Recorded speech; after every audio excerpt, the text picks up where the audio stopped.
Welcome everyone.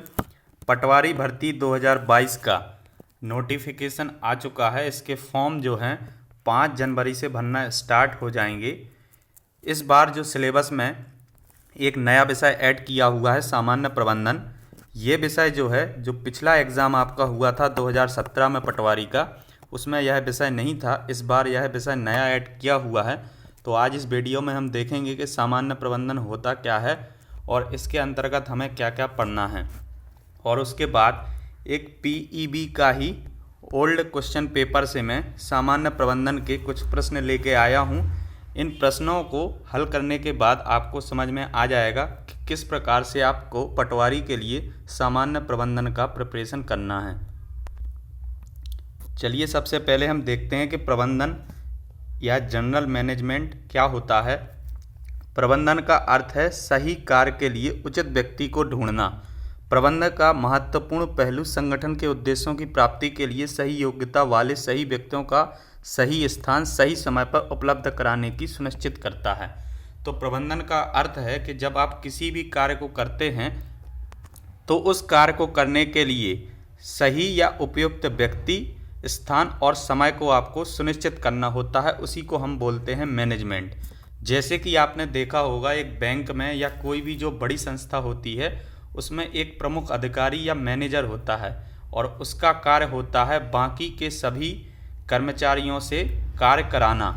तो इसका अर्थ है कि वह मैनेजर या जो व्यक्ति प्रबंधन करता है उसी को हम क्या बोलते हैं, प्रबंधन बोलते हैं, उस कार्य विधि को। अब जो है प्रबंधन के अंतर्गत 5 प्रमुख तत्व आते हैं। तो ये जो 5 प्रमुख तत्व हैं आपके नियोजन, आयोजन, आदेश, समन्वय और नियंत्रण हैं, ये फॉलो करने होते हैं। तो इस विषय को, सामान्य प्रबंधन को आपको अच्छे से बेसिक से पढ़ना है। यदि इससे पहले आपने ये विषय नहीं पढ़ा हुआ है तो इसको आप, अभी पर्याप्त समय है आपके पास 3 से 4 महीने का, तो आप इस विषय को बिल्कुल बेसिक से पढ़ें। इसमें कुछ जो शब्द होते हैं वो कुछ जटिल शब्द होते हैं, तो उनको आपको समझना होता है और उसके बाद आपको आसानी से ये विषय समझ में आ जाएगा। चलिए अब चलते हैं प्रैक्टिस सेट पर। ये जो प्रैक्टिस सेट रहेगा इसमें आपके कुल 20 प्रश्न रहेंगे। तो इन प्रश्नों को आपको अच्छे से पढ़ना है और इसका उत्तर भी कमेंट बॉक्स में देना है। चलिए देखते हैं पहला प्रश्न। ट्रायल बैलेंस ... है। ट्रायल बैलेंस इज आ, तो क्या है ट्रायल बैलेंस? स्टेटमेंट, अकाउंट या समरी? तो इस क्वेश्चन का सही आंसर हो जाएगा स्टेटमेंट।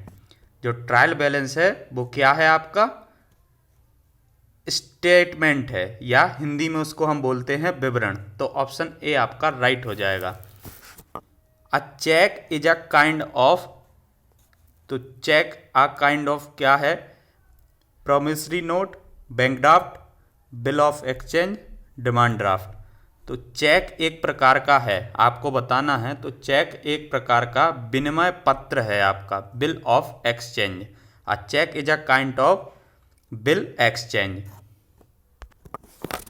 अगला क्वेश्चन है, लोगों का समूह जो समान कौशल रखता है, वो समान ज्ञान, उपकरणों, तकनीकों का प्रयोग करते हुए अपना काम करते हैं। ये सभी लोग समूह में काम करते हैं। ऐसे समूह को हम क्या कहते हैं? तो ऑप्शन है आपका एक कंपनी, एक कर्मचारी, एक संस्था, एक विभाग। तो आपको याद रखना है, जब यदि आप कंपनी की बात करते हैं तो कोई भी कंपनी जो होती है उसमें सभी जो कर्मचारी होते हैं या एम्प्लॉय होते हैं वो एक जैसा ना ही एक जैसा कौशल रखते हैं, ना एक जैसे उपकरणों का उपयोग करते हैं। तो इस क्वेश्चन का आपका आंसर हो जाएगा एक विभाग।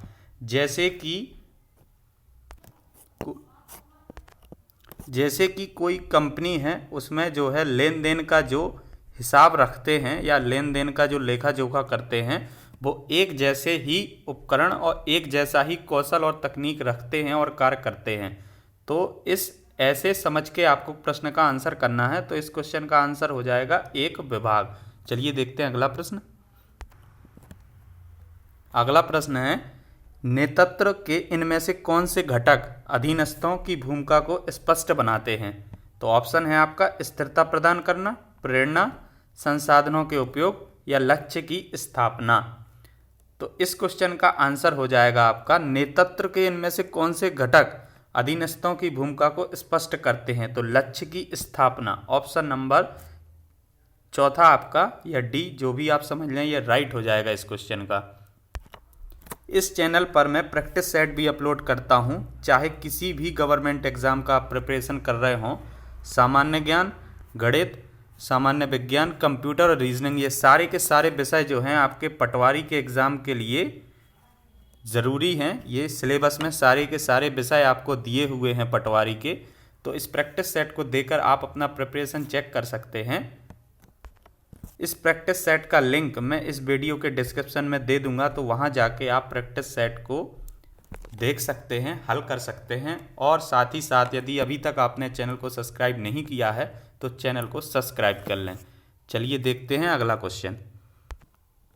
अगला क्वेश्चन है, यदि एक व्यक्ति में विश्लेषण और गहन निदान द्वारा कठिन स्थिति का समाधान करने की क्षमता है, तब उसमें डॉट डॉट कौशलता है।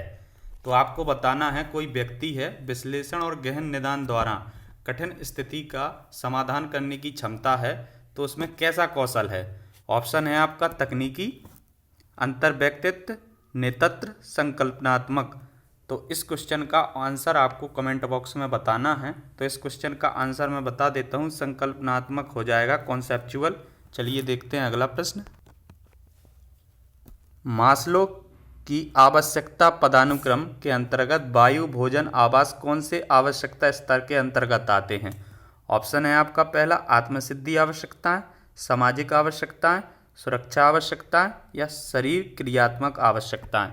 तो मास्लो की आवश्यकता का जो पदानुक्रम था उसमें वायु, भोजन और आवास जो है आपका शारीरिक क्रियात्मक आवश्यकताओं के अंतर्गत आते हैं। शारीरिक क्रियात्मक आवश्यकताएं।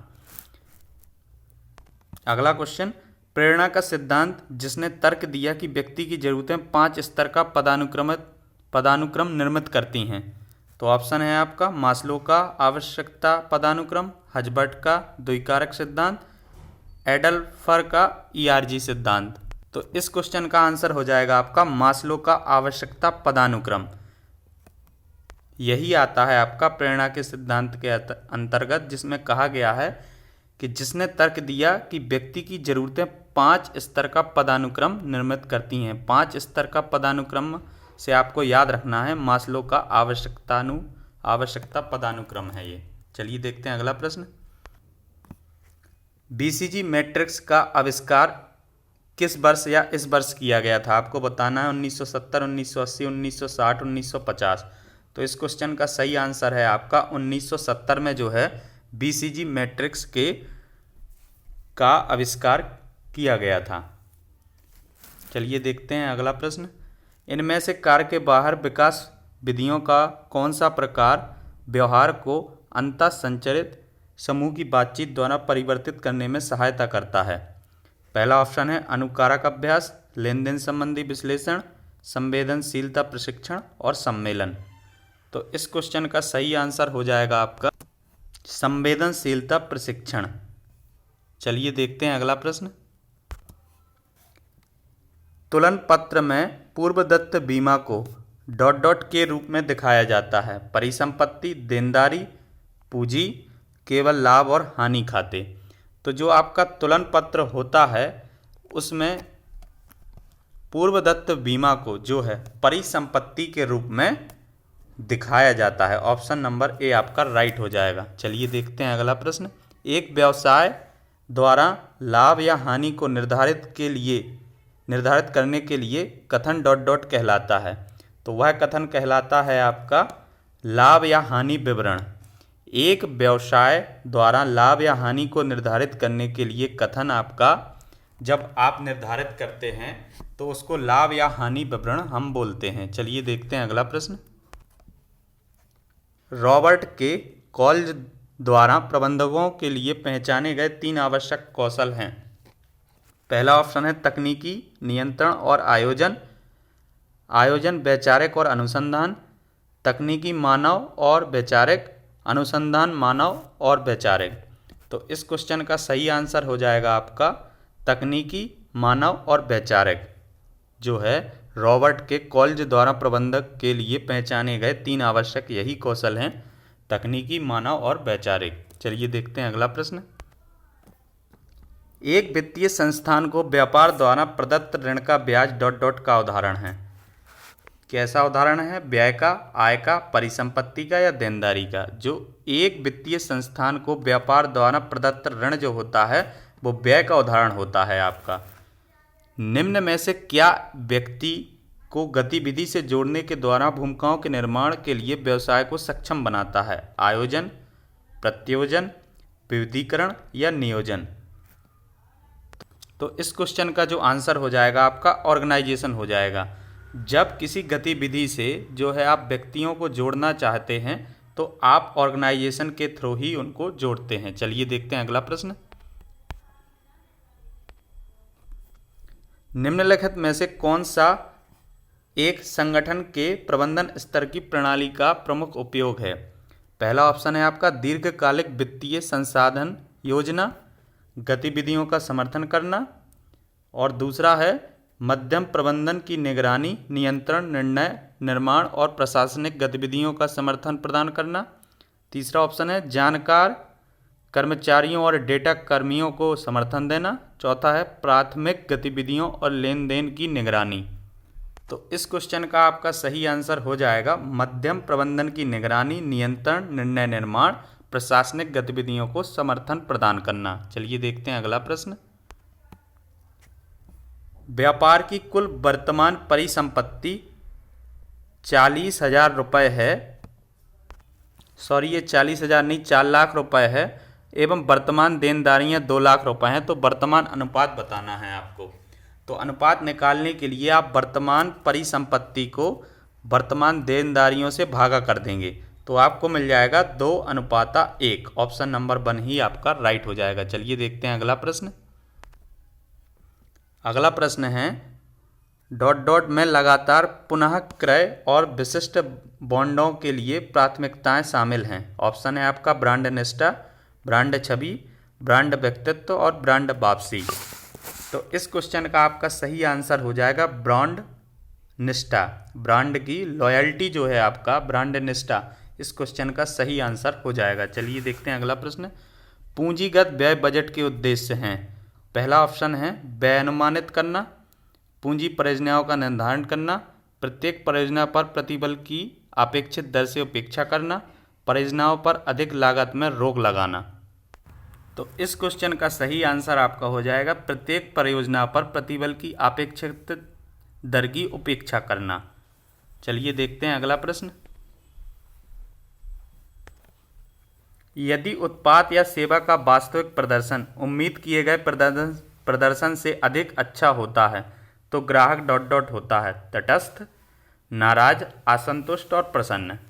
कोई भी जो सेवा या प्रोडक्ट उत्पाद है आपका, उसका जो प्रदर्शन अनुमानित था उससे यदि अच्छा हो रहा है तो ग्राहक ... होता है। तो आपको बताना है तटस्थ होता है, नाराज, असंतुष्ट या प्रसन्न। तो सीधा सा है वो क्या होगा? प्रसन्न होगा, डिलाइटेड होगा। चलिए देखते हैं अगला प्रश्न। ...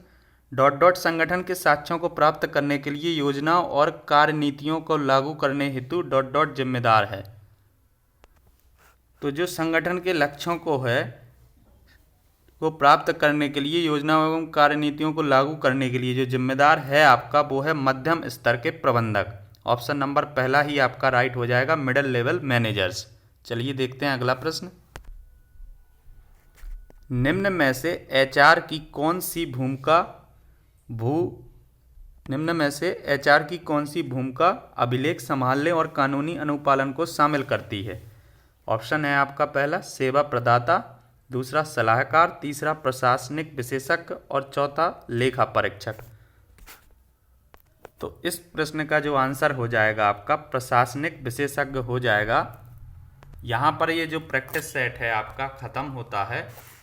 आपको इस चैनल को सब्सक्राइब कर लेना है और यदि आप प्रैक्टिस सेट को देखना चाहते हैं, प्रैक्टिस सेट वाला वीडियो, तो इस वीडियो के डिस्क्रिप्शन में मैंने लिंक दे दिया है, तो वहाँ से आप प्रैक्टिस सेट भी देख सकते हैं। मिलते हैं नेक्स्ट वीडियो में।